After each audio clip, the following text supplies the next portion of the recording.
Hi, guys. Okay, so thank you all for your patience. Yeah, we are back again. So yeah, we had obviously you can all see that we had troubles. Emmanuel had troubles joining us, and so we had to figure out a way to come live again. So please, pardon me. Okay, so Emmanuel, can you just good to see you. How are you doing today? Doing great. Sorry about the whole, technology can be crazy sometimes. I It's know. perfect. It makes our life better, but sometimes also decides not to work. But sorry about Yes. all of that. And thanks for Mm. having me, Gina. I'm doing very well. And hello to everyone online. It's exciting Okay. to be on your show today. Yeah, I'm very excited to have you today. Okay, so Emmanuel, can you tell us a little about yourself? Tell us a little, just a little about yourself, where you're from. I know you're Ghanaian, right? You're from Ghana. Yeah, so my name is Emmanuel Cranting. I'm from Ghana. I currently work with Microsoft as a cloud solution architect in the data and AI space.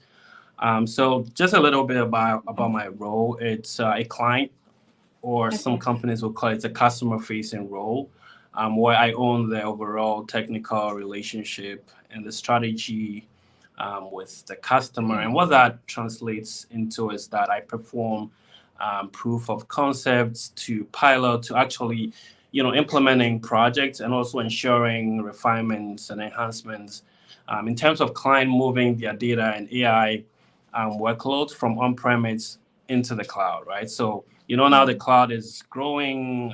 Traditionally, companies host their workloads, their data applications, etc., on premise. But with the development of cloud now, companies have seen the value in using the cloud.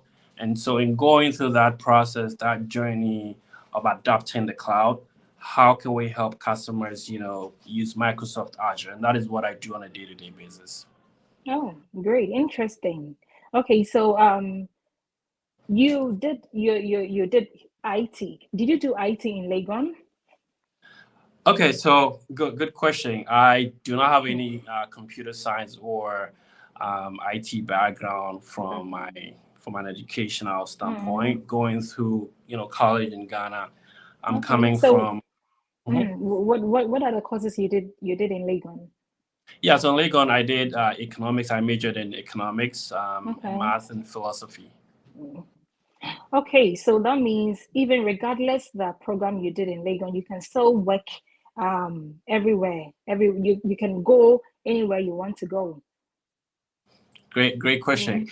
I would give I would give an it depends answer, right? I wouldn't say Mm. yes or no, and I say it depends because it depends on the individual. Okay, Personally, I would say yes, but I cannot speak for everyone. That is everyone. the reason Okay. why I say it depends.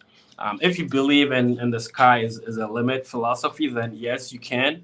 But also, you got to know yourself and say, do I still see myself as a fit in this area? Somebody, no matter what, will not fit in the healthcare industry because Yes, they yeah. don't want to see sick people every time. They do not want to touch syringes and be working with blood. And so maybe you'd have the aptitude to be able to go nursing school, but how would you do in the hospital on your job on a day-to-day basis, right? You don't want to go to your workplace and be so miserable. So I would say yes, it is possible, but then it depends on the individual. You're right. Okay, so just to be sure, you went through the system like any other Ghanaian. You went through school and you did your national service, and then Yeah, from there you traveled. that is very accurate. So just like every average Ghanaian student went through, born and bred Ghanaian, right? Let me Okay, clarify that. Born and bred okay. Ghanaian. Finished my university degree in Legon Oh my God. economics, and then worked for about 3 years, I believe, and then I left Ghana.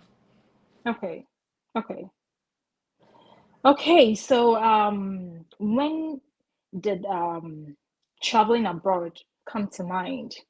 You know, when I use myself as an example, after my national service, I worked for just about a year and then I traveled.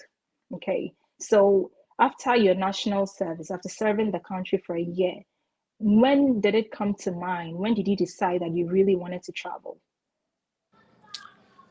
So let me go a little bit into memory lane. I was very Mm-hmm. fortunate. Right after national service, I was blessed to have an offer to do supply chain. The whole work situation in Ghana. Mostly, you don't get a job immediately after national service. But I was very Yeah. fortunate. So I got the offer. I started working doing supply chain inventory management and logistics. I also Uh, did that anyways. I did okay, procurement and okay. supply chain management. Yeah. Right. Yeah. So I did that for maybe about a year and a half, and at the point, Mm-hmm. I felt the job was just a bit too mundane for my liking. I felt I Okay. could do more. No disrespect, but I wanted to do something new, something different. And again, back to the whole finding a job situation in Ghana, it's always Yeah. tough, even moving in between jobs, even if you have experience, right? Yeah. So I thought about, okay, why don't why don't I, try to go outside, get a master's? Because I'd always said to myself, if I was going to go to grad school, I would rather do it outside relative to Awesome. Yeah. attending grad school, in Ghana. So that Okay. was when the thoughts started. I felt I was not enjoying the job anymore at the point. Okay. Initially, yeah, because okay, fresh out of school, you're excited, doing, very passionate about the job, right? But at a Mm-hmm. point, I felt I could be doing something more, and Right. maybe going outside would give me that platform to be able to achieve that goal. Okay, so did you have any, like, did you have family back abroad? Did you have, like, say, a brother or a sister, or let's say an uncle who invited you to come, or you just decided to come? I'm asking this question is because Hmm. people reach out to me, okay, and they're like, "Hey, Gina, how is it that you just traveled while you didn't know anybody in Canada?" And I'm like, "Yes, because I knew that you can do it, and anybody at all can also do same, right? So if you really want to travel, you can come regardless of you having any relative."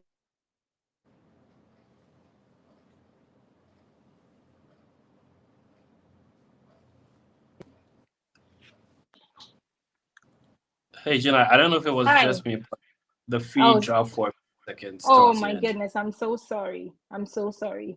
Yeah, can you hear me? Yep, loud and Did you clear. hear? Okay, great. Yeah, so to answer your question, I didn't have any relative, family member, brother, sister, parents, nobody in America at the time that I was having the thought Mm-hmm. of, applying to grad school in the Okay. US. Oh, that's nice. Okay, so let's start. Um, I want you to just take us through the process of applying for the school that you went to in the US, right? Yeah, Okay. so let's start with that. And what are some of the documents you brought together to apply for the school? Did the school require that? Did you go on a scholarship, or did you just come to school to pay your own tuition? And did you have to write some sort of exams like GMAT, maybe IELTS, GRA, TOEFL, and all the likes?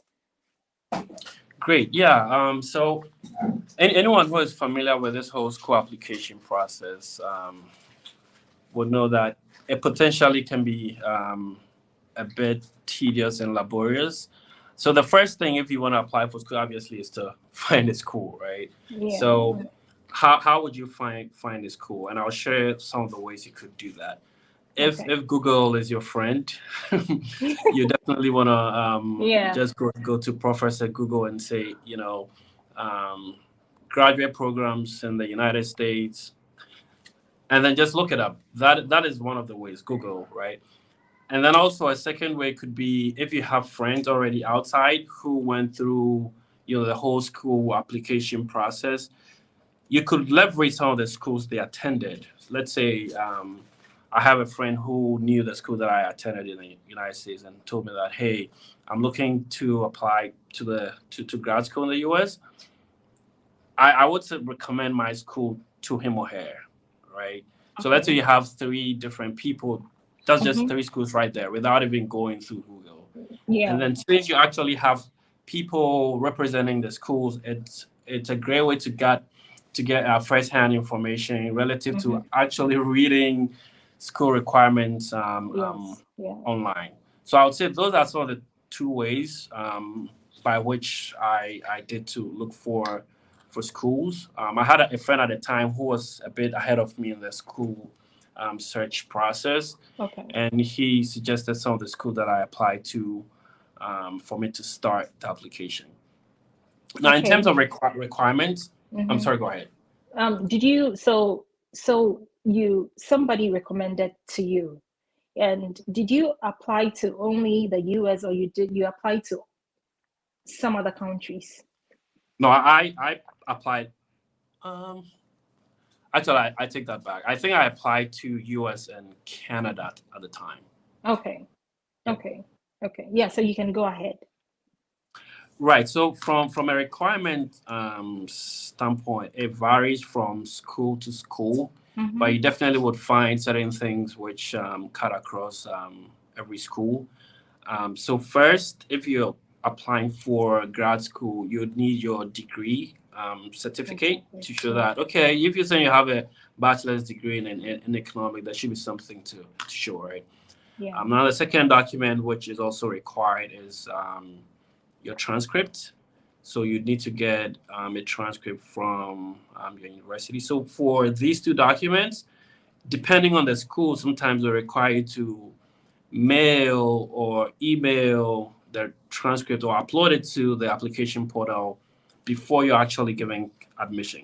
Yeah. Some other schools also would say you can upload, the soft copy online, and they can make a decision based off of the soft copy. And once you are giving admission, you will be required to mail the original Transcript. transcript to them. Yeah. Yeah. So it varies from school to school.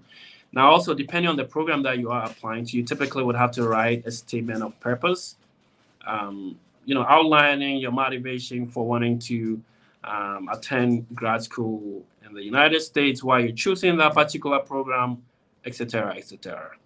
Okay. So that also, in my experience, people normally struggle with writing statement of purpose. Not a fun thing to do, but it's something that whether you like it or not, you'd have to write.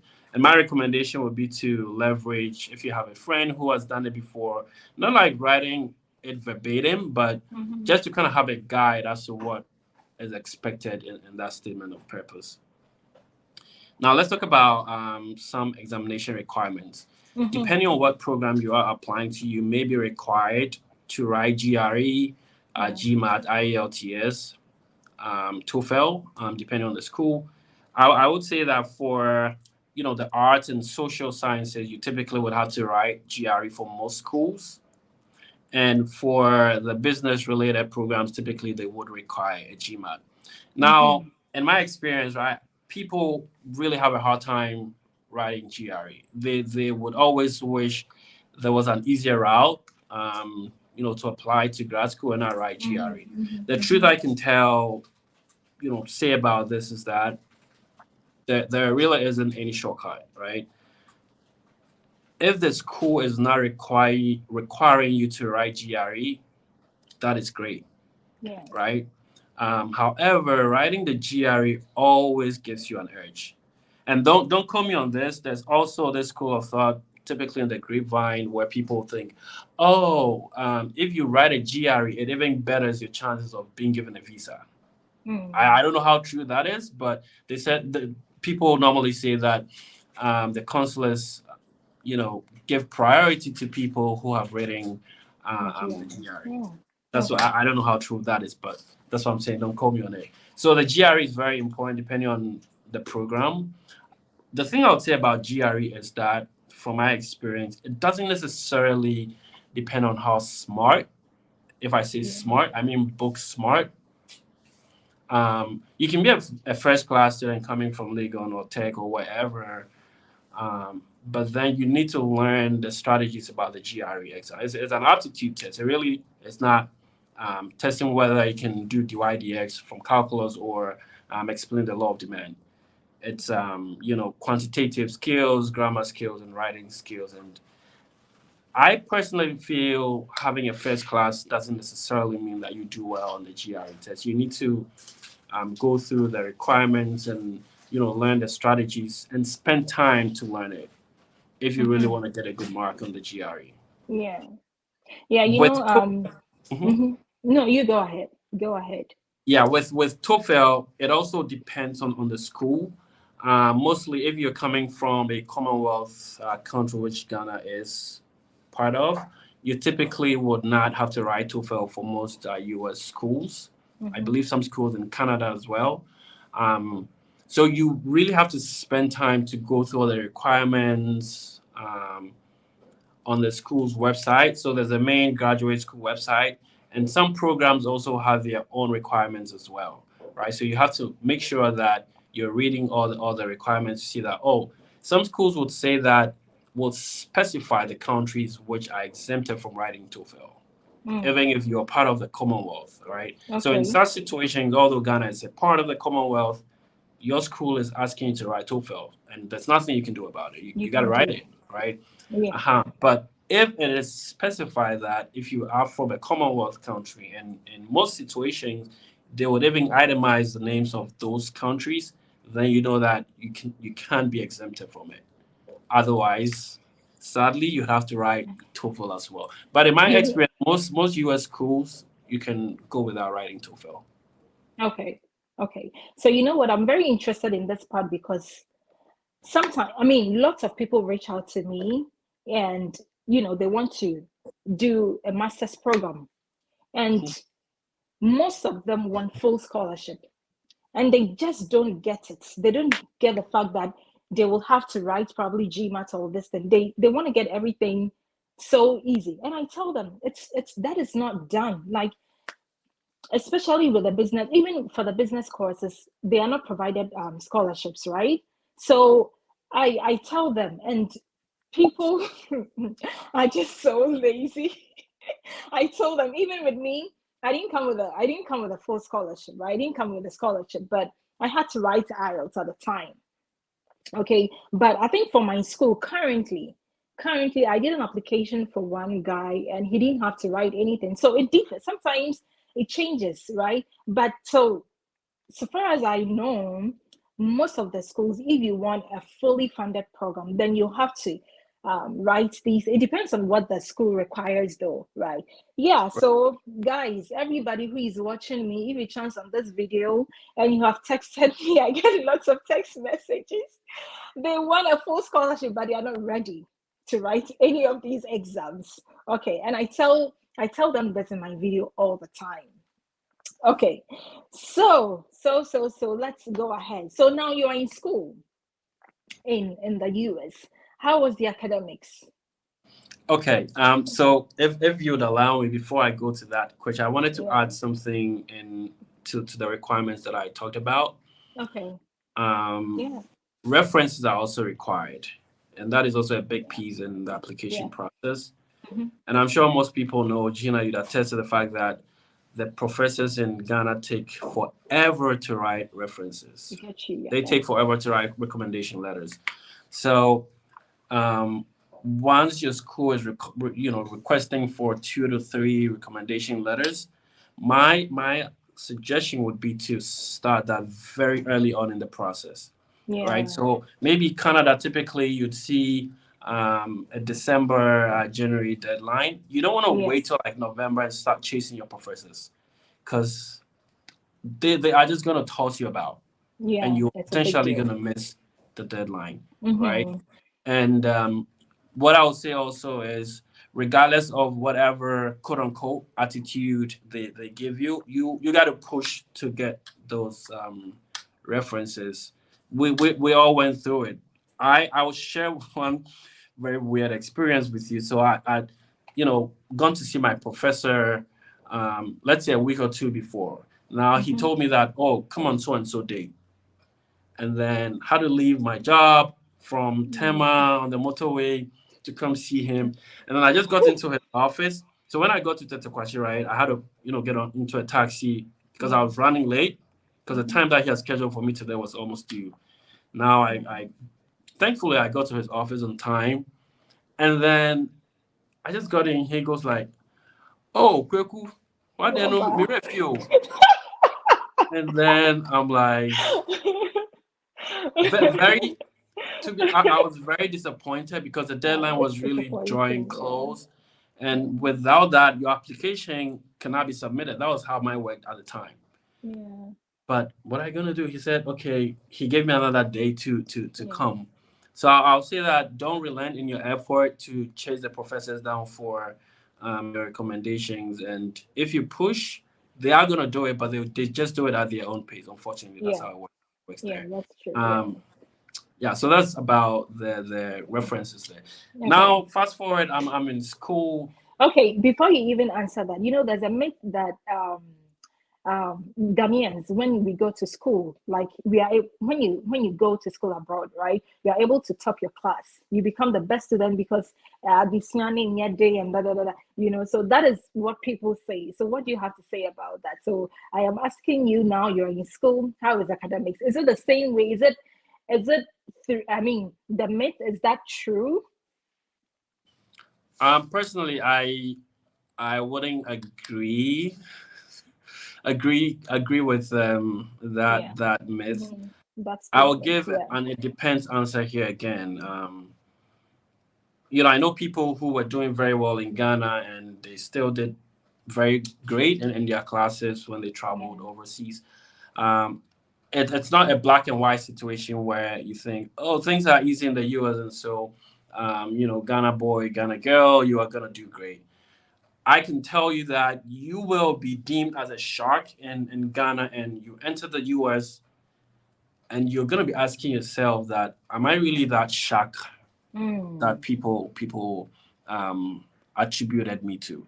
Yeah. Right? So I think also it involves a whole lot of things because once you enter, there's going to be cultural shock. The way things are done over there, Yeah. very different from the way we do things in Ghana. So it might take a bit of time. And in my own situation, right, um, after school, maybe like 2 to 3 years, aside of my GRE, I had never studied actively, right? So 3 years after school, I hadn't done any serious, Serious like studies. academic work is what I'm Yeah. talking. Yeah. So I entered the program right from work in the school. There really wasn't any, space. And the way school or academics work, it's not the same as doing corporate stuff, right? If you're Mm-hmm. always solving Dwight X 3 4 years in school, your mind is in a certain direction, right? And so I got into school and I felt I was a bit tired. So you have to go through a bit of a curve to bring yourself up to speed. Yeah. So it's not a straight jacket that once you come from Ghana, you are gonna do 105% in the US and think, Mm-hmm. oh, things are so easy there. And with our kind of education, maybe people are gonna hate me for it, and it's my perspective on this. Um, we did a lot of chew and pour in school, to be honest, Yeah. right? So yeah, I also wanted to add that there's another myth that says that the education system in Ghana is so bad, and so like um, we are not very much trained to be able to compete with the outside world. So that is true, right? It's also an it depends situation. It's Yeah. not. I wouldn't agree with it entirely. Okay. Um, to some extent, To some to some extent. extent, Mm. because then otherwise I wouldn't have been able to survive in grad school. Everything that I did in my graduate program was coming from whatever I knew from University of Ghana. But in terms of how the academic structure works, our culture and a whole lot of things differ, such that once you enter school, you need to adapt to that culture and how things are done over there to bring yourself at par with those people. It's not that they're more knowledgeable or you're even more knowledgeable. I think there's a whole lot of culture situations which it takes a bit of time to adapt and adjust to how things are done there. Mm. Because Okay. believe me, some of the smartest kids in the colleges in the United States are from Ghana, right? So if Mm. our system was entirely bad, they wouldn't be making it, right? Okay. And Okay. if our educational system is such that we're not put on the pedestal to be able to compete, then we wouldn't have those examples. But I just Mm-hmm. believe the ways of doing things here are not exactly the same, so it might just take a bit of time for you to Okay. adjust. And the other side also is there are a whole lot of resources overseas which we do not have in Ghana. Maybe now things are Back home. changing Yeah. quite a bit, but back then, we didn't have Wi-Fi. And I recall in my days in Legon, you had to fetch water to climb, stairs of about 4 floors before you can get a shower for your Mm. 7:30 lecture. But I never experienced all of those, right? So if Yeah. you're putting in the same effort you did in Legon, right, as a mass econ student, if you put in that same effort and you have You all do those better. resources, you don't have Mm. to struggle to get access to certain amenities. You have access to the internet to do research and to get exposed and to have a certain mindset to be able to align with their ways of also thinking. I think you just do great. It's not that Mm-hmm. we're terrible like that. Okay. Okay, great. Okay, so let's continue. You are done with school in economics. At what point did you decide to branch into IT? What was the motivation? That is a really great question. Great question. So at the time that I got into my graduate program, right? So I did econ, and it was the first time I got exposed in my graduate program. I got exposed to a programming language, right? It's Okay. called SAS. It's a Okay. statistical software to run regression and econometric models. Ooh. And in economics, you do regression analysis, and anyone Mm. who has done statistics also would do that. But having that coded out in a language, or call it syntax, which will not immediately make sense to the human understanding, I felt was very intriguing to me. Um, write some quote unquote gibberish, right? But it's able to pull some graphs. It was so exciting to me. That was my motivation for deciding to move from economics into IT. And it Okay. was just about the same time that data science, machine learning. There was this buzz about data science, analytics, AI growing. So I was like, oh, I think I should do this. I really want to do this. So I had Okay. to take another graduate program in data science and analytics, and here we are. Okay. So can anyone do IT, or do you need to have a certain level of skills to do that? Okay, so I'll answer it in two parts. First, it depends answer. It depends on the individual. Mm. But obviously, to be able to venture into any profession or any career, there is some skill set that is required. Required. Yeah. So, for a computer science person or having an IT profession, you need some quantitative background. So Mm-hmm. if you assess yourself, and that would be my independent answer, if you assess yourself, some people for whatever reason just don't want to see numbers, right? If Mm-hmm. you saw some um, coding, it's gonna free them out. If you think you're that kind of person, then maybe it might not be a fit for you. But also, if you're the person where you say, okay, by my natural person, that is me, but I'm gonna take on this challenge, right? Where I'm not, I don't like doing math. I don't like change of subjects. I never liked rational functions or whatever, or do calculus in school, but I think I want a IT career, so I'm gonna take up this challenge. If you tune your mind to that goal, I believe it is doable, Okay. because I came from an arts, social science, although economics is very quantitative. I had no computer science education to say, oh, okay, I know how the whole evolution about computers started, and even writing, programming. I never had any of that, right? Mm. But I said I was going to do it. But that also requires you putting in a lot of effort. Effort. It's not going to happen by magic. Because I recall staying up very late sometimes, trying to learn how to right?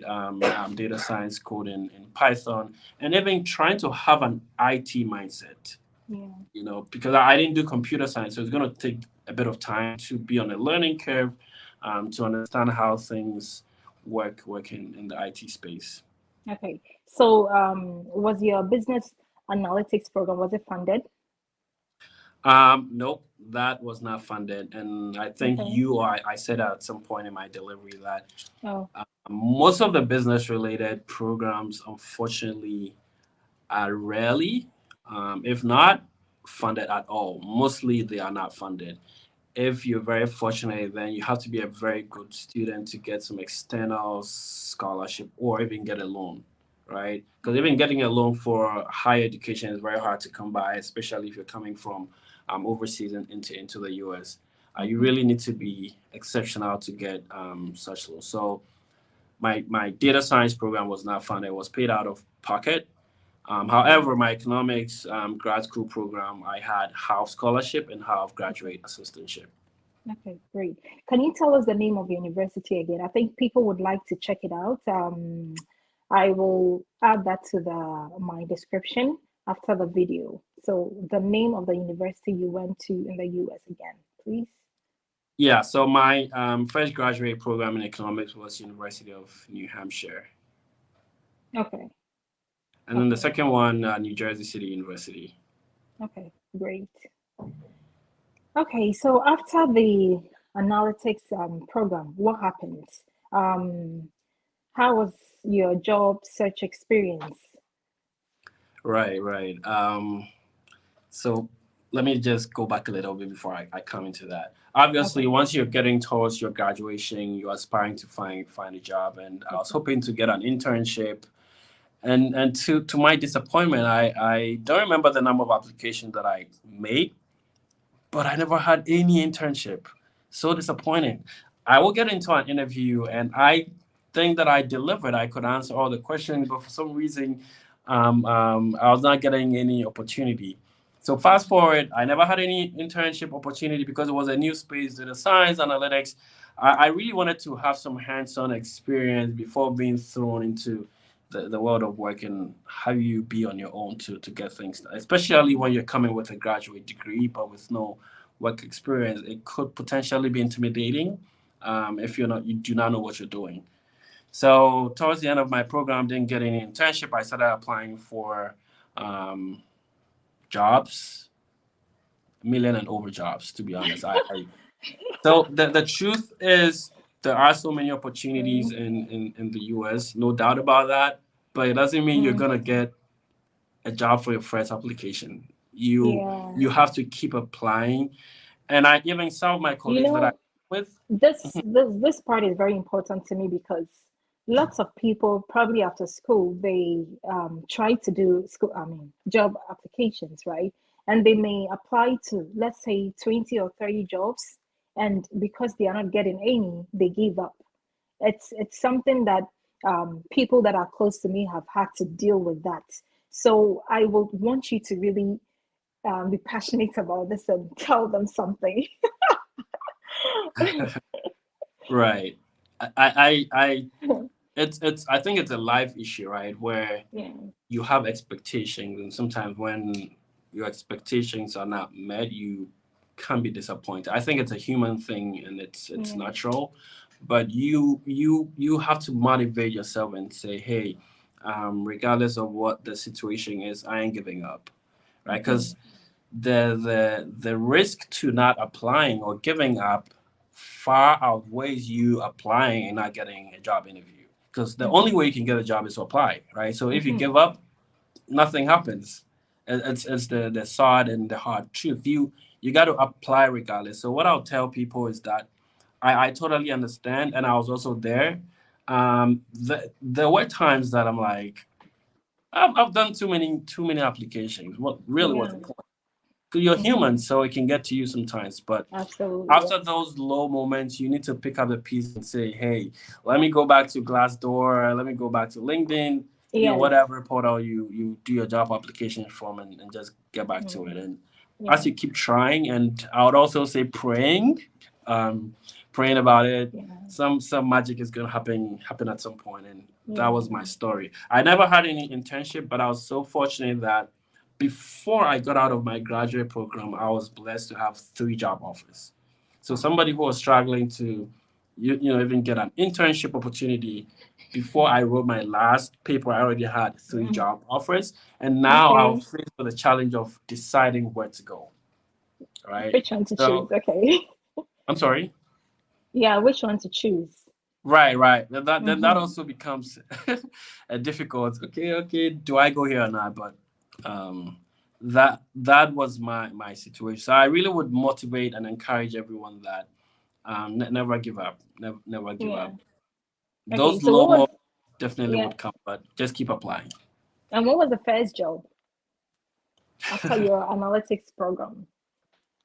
So after graduating, I had a job with IBM as a data science Hmm. and consultant. So it was a consulting role as a data Okay. scientist. Did you like the place?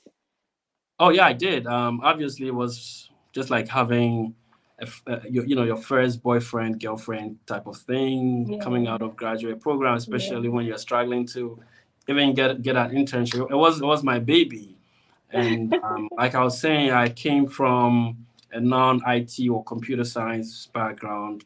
Yeah. So I had to learn a lot of things on the job, and that Mm. required me putting in effort, staying Yeah. up late sometimes, to be able to learn things that I didn't know, and to be able to Hmm. deliver, make sure that by 8 a.m. that we come back to the office, things were done. Okay. But why did you leave? I left on good reasons, nothing bad. Okay. I just felt I Okay. was at a point that I wanted to learn something new, just move to a different environment, vary my experience and my exposure. So, Hmm. because I'm somebody who, I don't know if it's good or bad, I easily get bored. So if I do the same thing over a certain period of time, like I'm looking for something else to do. So at a point, I Okay. felt maybe I need to move and see what is happening elsewhere to broaden Okay. my capacity. All right. So are you satisfied where you are now? Um, Currently, I'll say yeah. But the thing about life is that it never ends. Today, you want something, you're okay, but the next minute you're looking for something else. So Mm. I wouldn't say that I have arrived, and so I wouldn't aspire for something else. But Mm. currently, I'm enjoying what I'm doing, and I'm making the best of the opportunity. I'm learning. I'm networking. Working with some of the smartest people over at Microsoft really is great. So Mm. I'll say so far so good. Hey, somebody will say that, hey, Microsoft, I will be there until I retire. Oh, wow, that's great. Okay, so what will you tell um, some of the Ghanaians who are already international students and they are struggling with their academics? Um, what do you have to tell them?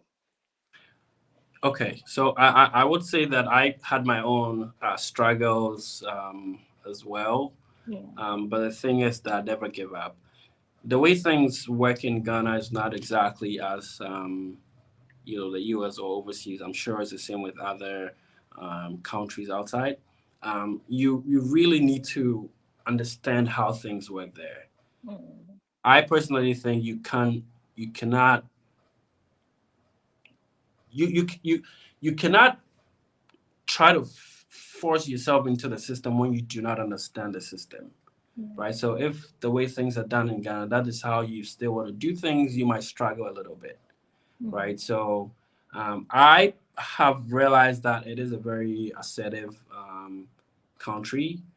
Even if whatever you have to say doesn't make sense, they just expect you to speak. And I also realized that once I started working. So you need to take a step back and evaluate how things work there, right? Even if you are in a study group, you could be very smart, but you should understand that they appreciate people more if they put themselves out there, right? So how things work, somebody can be a shark in Ghana and then just some small corner. Okay, everybody knows that he's the first person every time in Ghana, but they might not necessarily see that as smartness, Okay. really, because maybe okay, you have a really good memory, and so once you're able to memorize stuff from your notes, you're able to pour it out. But Mm-hmm. if you were really challenged, whatever your professor is giving to you, if you were challenged or you wanted to challenge your professor, to think about your thought process, how you even argue, how you put things across, right? That is what will make somebody think highly of you. That, oh, okay, what he's saying actually makes sense, but he's not just giving back what his professor taught him in class, right? So let's say it's some economic theory that you're writing an essay on. Maybe your professor would appreciate you more if you brought a different perspective. If it is just about whatever a professor taught you in class, okay, you're just like everyone else. But Mm-hmm. can you bring something in that your professor even doesn't know or he's never thought about?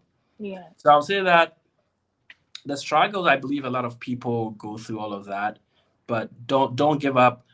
Form study groups, reach out to your other Ghanaian friends in other schools, and they will tell you that, hey, we're all facing the same issues. And once you share your experiences and you share your stories and you learn from it and you put in the effort to get better, Mm-hmm. um, it's not gonna come in a day, but over time you will see some improvement. And don't be shy if you do not know. Yeah. Don't be shy. I think with our culture sometimes, because we do not talk a lot, sometimes you might feel bad if you do not know something, but try to find your own ways around such situations where if you feel like you're not understanding it, um, speak to someone who you feel is better at it than you. Talk to that Yeah. person. It was the same with me. I realized there was this guy in my team when I started working. He had excellent coding skills, right? And I didn't know certain things about coding. Mm-hmm. Initially, I felt a bit bad going to him and say, "Hey, so during the code review, XYZ came up, but I haven't used this function, I haven't used this module before. Would you mind explaining to me how that works?" It, Yeah. it could be some type of way, right? Mm-hmm. Exposing yourself to not knowing Yeah. something, but you cannot learn if you do not do that too. Then you're still gonna be where you are at. So I'll say that open yourself up, ask questions, ask questions, ask questions, and ask Yeah. questions. Yeah. Get help if you need it. Yep. Okay. So just a quick one before we wrap up. I would like you to tell us about your visa process. You know, when you put in the visa to come to the US, did it take long? It didn't take long. So I don't know if things have changed now, but No. in my experience, once you apply to your school and you get the admission, Yeah. um, for schools in the US, the school has to issue something they call an I-20. Okay. So the I-20 is a document from the Department of Homeland Security, I believe, and they issue that to the schools to enable you to apply for a visa. So on the I-20, there's this service number, I believe, if I'm not mistaken, or your I-20 number, and you have to use that to get a service receipt, I believe. So Okay. once you have all of that, you need to now schedule a visa interview, and you have to pay for the visa interview. I think back then it was $160. I don't know if it's Mm, changed now. okay. And then so it's a process in two parts. There's something they call DS 160, which is a non-immigrant visa application. You put that application in for a F1 visa, Mm, and then after you've completed that, you submit it to the whatever embassy. If you are in Ghana, you have to choose the Ghana embassy. After that, you need to apply to schedule for a visa interview. interview. So it's a two-part process. Yeah. Apply for the DS 160, the non-immigrant F1 visa, and then also scheduling for your visa interview.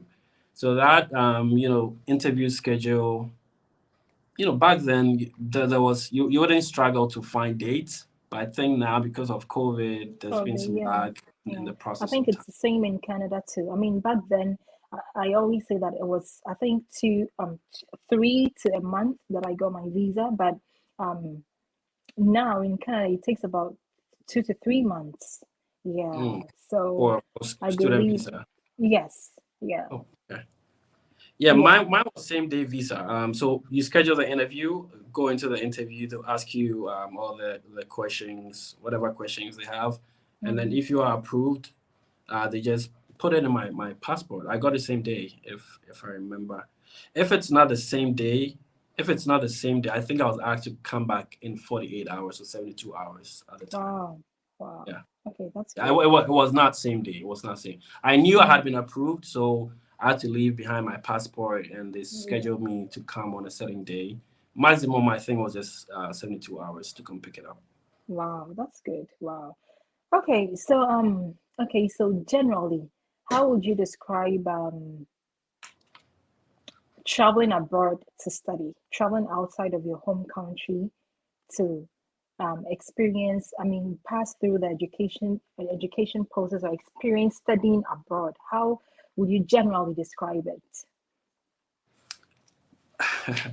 Mm, So I would say that overall, it's been a good experience yeah, for me. There have been some very low and high moments yeah, in definitely. that journey. Obviously, leaving your family behind, traveling abroad, wanting to, you know, put yourself out there, find something different and something new to do. Yeah, It's not an easy decision to make, especially when you had a job and then how to mm, leave your job, going over to and school come, to yeah. study, Mhm. with all those ups and downs. You could at a point ask yourself that was it even worth it leaving Worth my it. job to go? Talking So, about job, I have a friend, I mean, somebody who was my hostel mate back home in the university. So he contacted me recently. He has got an admission to a school in Vancouver, mm, and he is currently in, I think, Netherlands. But so he was telling me, Gina, listen, I have a very good job where I am, okay, but I'm scared that when I come as a student, am I going to get a good job? Will that job be able to help me, to sustain me? Can I pay all the school fees and cater for myself and all of that? And I told him, hey, listen, it's everything is a risk in life.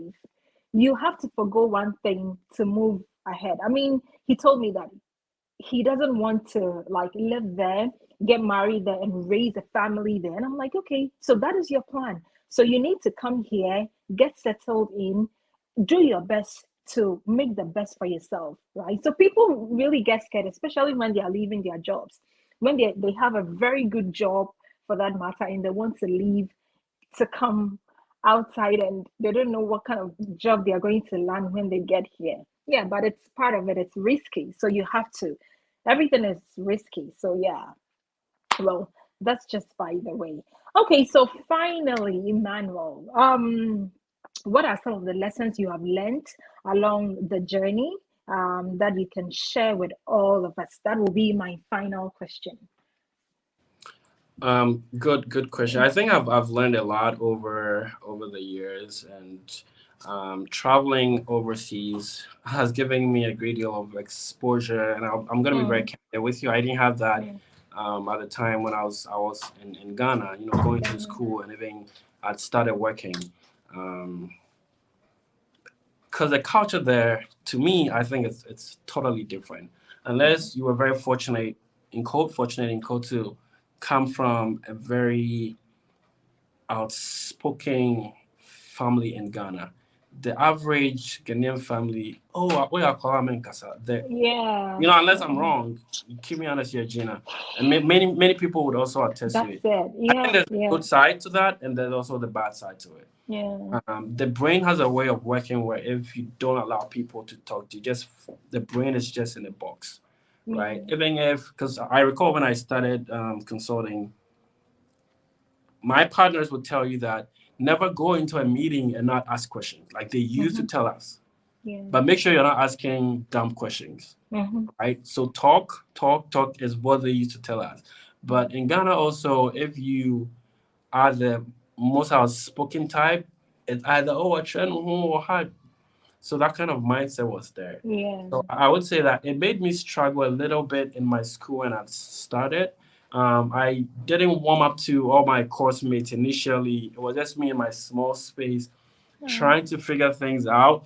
And yeah. even initially, I felt bad to even let people know that I didn't know, right? But over time, Yeah. I realized that even those people, they also didn't know, but they were able to ask questions and they asked the right questions and they were able to get the help that they needed. right? So in this experience, I'll say that um, try to be assertive in your Yeah. life. It's not to be disrespectful or be too too-ish, right? But make sure that in your interaction with human beings, try to talk. Try to talk. I And by agree. talking, by you asking questions, by interrogating, that is the only way that you acquire knowledge. Knowledge. That Yeah. is what really has helped me in this whole journey. Build a Mm. network, have people around you. Mm. Um, because sometimes if you're looking to get answers to certain things and all the people that you are surrounded with don't have knowledge in nothing, then you are in the Mm. wrong circle. So Yeah. try to position yourself in a place where you have a network always to fall on. You know, you are international student from Ghana in some graduate school.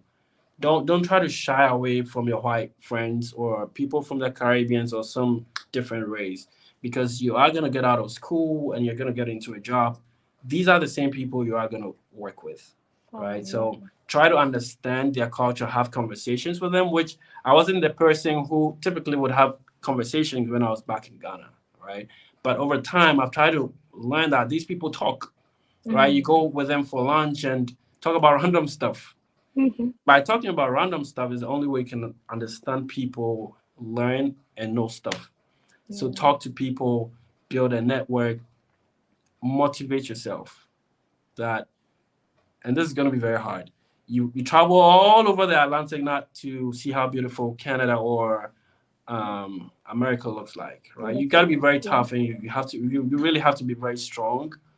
Sometimes maybe even hard on yourself, Yeah. because you have set certain targets for yourself, and you cannot afford to give up. Mm. And I always say that, excuse me, the opportunity cost of you giving up is always going to be greater than you trying and failing, right? Okay, you didn't do anything, nothing happens. Okay, I tried and I failed. I'll Mm. try and I fail. I'll try and I will keep failing, but maybe at Yeah. one point I'm gonna get it You right. make it. Yeah. Relative to somebody who decides not to do anything. So if you're struggling in your academics, keep pushing. Go to your professors. Find out the resources. If you're done with school and you're applying for jobs, don't stop applying. Keep applying. Apply for 100 jobs in a day. Yeah. You're gonna receive those rejection notification emails, and I tell you, those emails are more than the message your first boyfriend told you that it's over. Those rejection emails, I tell you, they can drive you crazy. But go back a little bit, cry a little bit if you want to Yeah. cry, be disappointed for a little while, but you need to pick up the pieces and come back and Yeah. apply again. So never give Okay. up, never give up, never give up. Oh, thank you so much. You know what? So my viewers have questions. Let's just answer a few questions and that will be it. Sure. Okay. So Yep. Kweku Bafo says hi. Nana Kweku says great motivation. What was his dream? What did he want to do as a kid? As a kid, had you always wanted to, be an economist or like work in IT? Hell no.